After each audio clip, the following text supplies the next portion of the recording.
Okay, so we had great grandparents, and then we had our grandparents, then we had our father, and now we, and upcoming our child, and then their childs, and then their childs, and etc.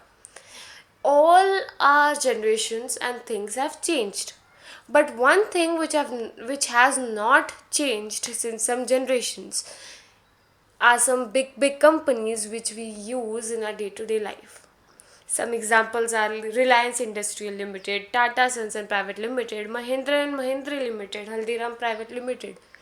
All of these companies have ruled our life since generations.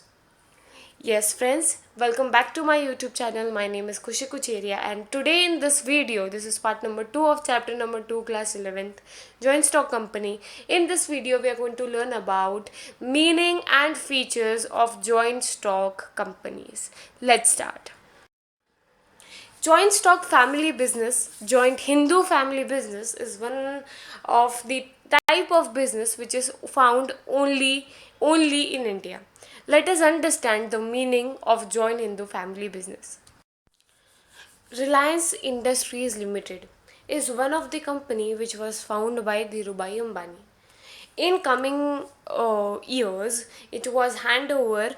In coming years and after the death of Dhirubhai Ambani, it was handovered to Mukesh Ambani and Anil Ambani, respectively, their sons. And in future, it will be handed over to their sons, and in future, maybe to again their sons.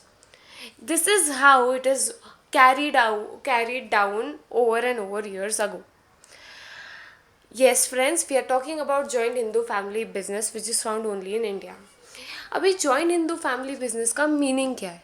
We have seen examples of joint Hindu family business which is Reliance Industries Private Limited, जिसको पहले धीरूभाई अंबानी ने found किया था, उसके बाद उनके बच्चों ने संभाला, अब उनके बच्चे संभालेंगे और आगे उनके भी बच्चे संभालेंगे. So this is how it is carry down, right. तो ये जो प्रोसेस है इसको बोलते हैं joint Hindu family business. India में जो फैमिली चलाती है बिजनेस को, उसको जॉइंट हिंदू फैमिली बिजनेस बोलेंगे.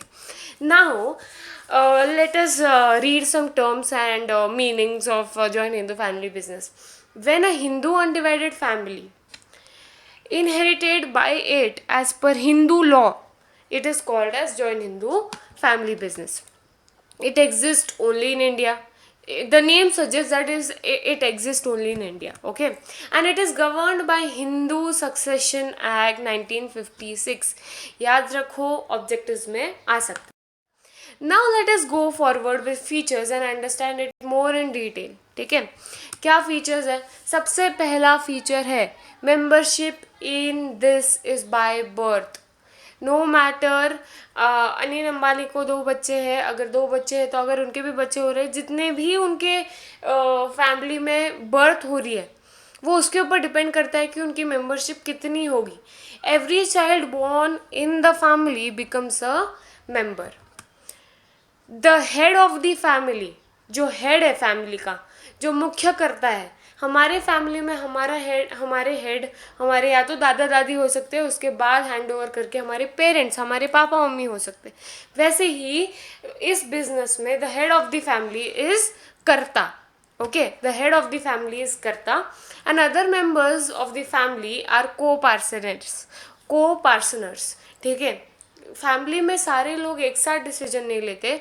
एक मेन डिसीजन ओनर, एक मेन डिसीजन लेने वाला भी कोई होता है, उसको बोलते हैं कर्ता, और बाकी सारे हैं को partners. Number of members there are no limit.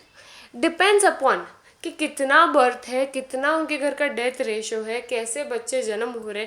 अगर एक इंसान को 3 बच्चे उन्होंने पैदा किए तो वो 3 मेंबर्स उनके बढ़ गए. डेथ रेशो भी मैटर करता है, तो उसमें कोई लिमिट नहीं है. जितनी बड़ी फैमिली उतने सारे मेंबर, जितनी छोटी फैमिली उतने कम members. All family members are engaged in business.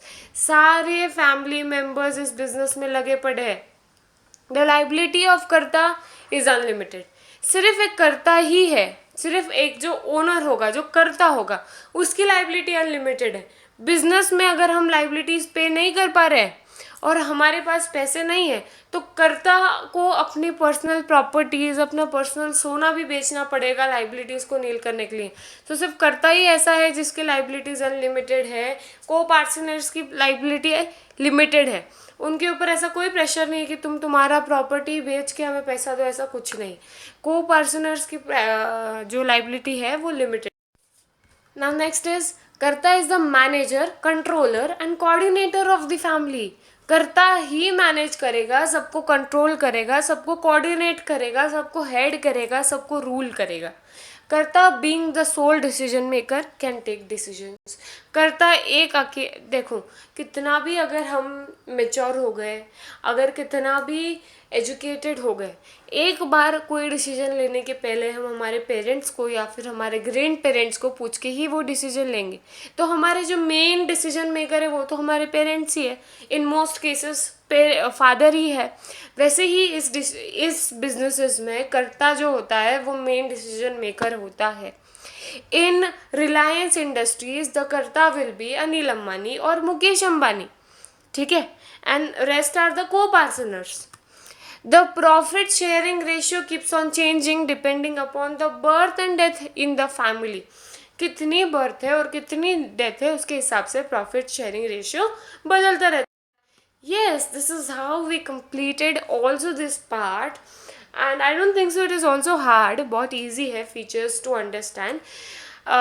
Okay, so like, share and subscribe and also put your comments डालो। अगर कोई भी डाउट है तो I'll surely make a video on it, or I'll surely try to cover your doubts in the comment also. Thank you.